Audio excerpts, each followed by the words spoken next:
Good afternoon, all of you. I am Sohan Sen from Smart Sign Academy once again with you, and this time around I am bringing a class. इस कक्षा में मैं आपको ये समझाना चाहूँगा कि अगर हम एक्टिव वॉइसेस के सेंटेंसेस को पैसिव वॉइसेस के सेंटेंसेस के अंदर अगर हम कन्वर्ट करना चाहते हैं तो कुछ पर्टिकुलर जनरल रूल्स हैं. इन जनरल रूल्स को मैं बहुत ईजी वे में एक्सप्लेन करने की कोशिश करूँगा. I will try. मैं ये कोशिश करूँगा कि आप इन जनरल रूल्स की हेल्प से अच्छी तरीके से एक्टिव वॉइसेस के सेंटेंसेस को पैसिव वॉइस में कन्वर्ट कर पाएँ. तो सबसे पहले मैं आपको ले चलता हूँ. सबसे पहले जनरल रूल्स को फॉर्म करने के पहले मैंने यहाँ पे एक एग्जाम्पल को मेंशन कर दिया आप सभी के लिए, सो दैट आप एक एक्टिव वॉइस के सेंटेंस को ऑब्जर्व करते हुए पैसिव वॉइस में कन्वर्ट करने के सारे जनरल रूल्स को फॉर्म कर पाएँ. सो बेसिकली आप इसको ऑब्जर्व करें और जनरल रूल्स को फॉर्म करते रहिए. तो सबसे पहले कि आप जैसे कि सेंटेंस में देख पा रहे हैं ये एक्टिव वॉइस का एक सेंटेंस है और हमारे पास सामने जो टास्क है वो ये है कि हम इसको पैसिव वॉइस में कन्वर्ट करना चाहते हैं. तो फर्स्ट ऑफ ऑल आपको क्या करना है कि एक्टिव वॉइस के सेंटेंसेस के अंदर से मैन ऑब्जेक्ट को फाइंड करना, मैन ऑब्जेक्ट को खोजना है.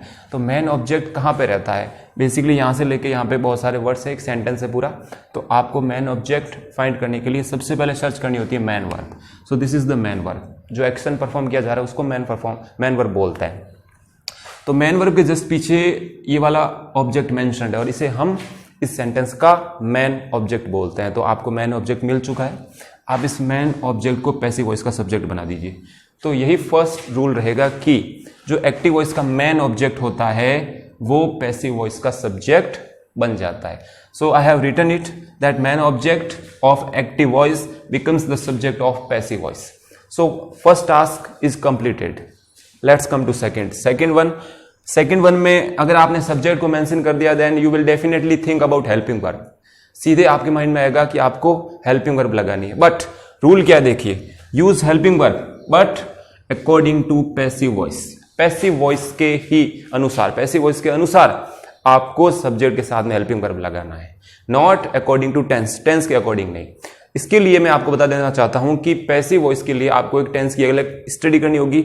मैंने आपको कल एक टेबल भी सेंड की थी. उस टेबल में आप देख पा रहे हैं कि पैसिव वॉइसेस के अंदर जितने भी पर्टिकुलर टेंसेस हैं, 8 नंबर ऑफ टेंसेस, 12 में से 8 टेंसेस का पैसिव बनता है. उन सभी की हेल्पिंग वर्ब्स अलग रहेगी.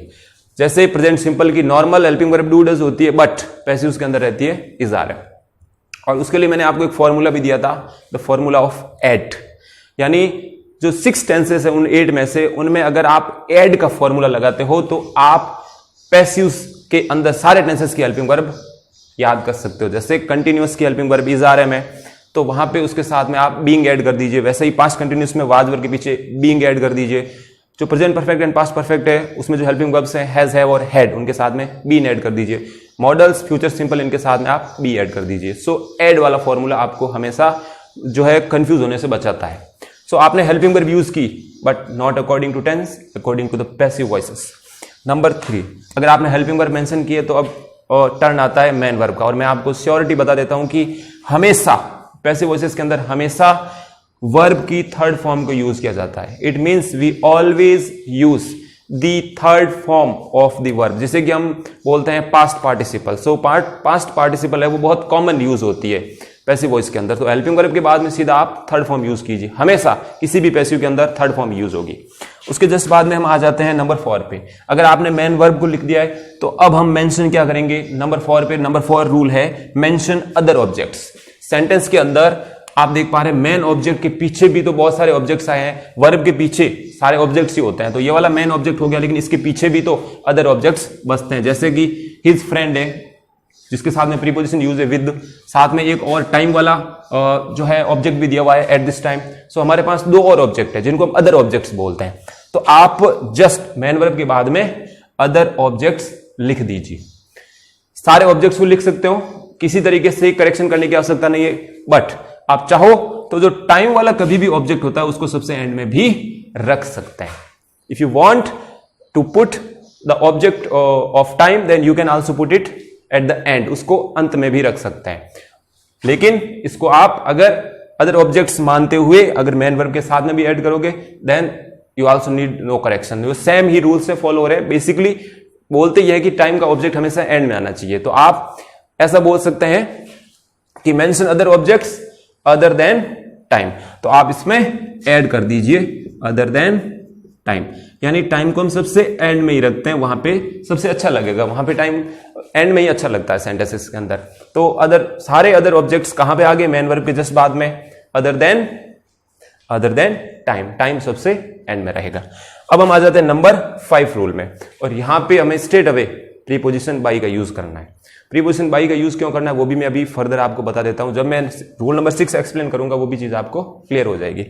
As we come to the rule number 6, यहां पे देख पा रहे इसमें लिखा है कि हमें सबसे एंड में, सेंटेंस लगभग 90% बन के तैयार है, हमें एक्टिव वॉइस का जो सब्जेक्ट है उसको भी तो कहीं ना कहीं रखना है पैसिव वॉइस में। एक्टिव वॉइस का जो सब्जेक्ट है, जैसे कि यहां पे राम है, उसको भी तो कहीं ना कहीं प्लेस देना है। तो बेसिकली एक्टिव वॉइस के उस सब्जेक्ट को हमें पैसिव वॉइस का ऑब्जेक्ट बनाना है, और उसे जस्ट जो प्रीपोजिशन बाई है उसके जस्ट बाद में लिखना है। तो बेसिकली मैं बता देता हूं कि ऐसे सब्जेक्ट जो ऑब्जेक्ट बन जाते हैं और बाई के जस्ट बाद में लिखे होते हैं तो उनको एजेंट भी बोलते हैं। तो बेसिकली आप इस तरीके से इस रूल को फॉर्म कर सकते हैं, subject of active voice becomes the object of passive voice, यानी सबसे एंड में आता है, किसके द्वारा, with the preposition by, and it is called object of passive voice. Object भी बोल सकते हैं इसको, और आप इसको चाहे तो बोल सकते हैं एजेंट। होपफुली आपको ये सारे फैक्ट्स क्लियर हो गए। इन फैक्ट्स के साथ में आपको 2 पर्टिकुलर टेबल्स भी मिलेगी। ये जो लास्ट रूल मैंने आपको बताया है, इसके रिगार्डिंग नेक्स्ट वीडियो में आपको एक टेबल सेंड करूंगा जो आपको ये समझने में मदद करेगी कि अगर जो रूल नंबर 1 है और रूल नंबर 6, फर्स्ट रूल से एक्टिव पैसिव बनाने का मोड शुरू होता है और नंबर 6 नंबर रूल से एंड होता है। फर्स्ट वाले में हमने क्या किया, मैन ऑब्जेक्ट को सब्जेक्ट बनाया। लास्ट वाले में हमने क्या किया, लास्ट वाले में हमने सब्जेक्ट को ऑब्जेक्ट बनाया। तो बेसिकली होता क्या है कि जो प्रोनाउंस हैं वो सब्जेक्टिव एंड ऑब्जेक्टिव केस के आते हैं, तो उनको चेंज करना होता है।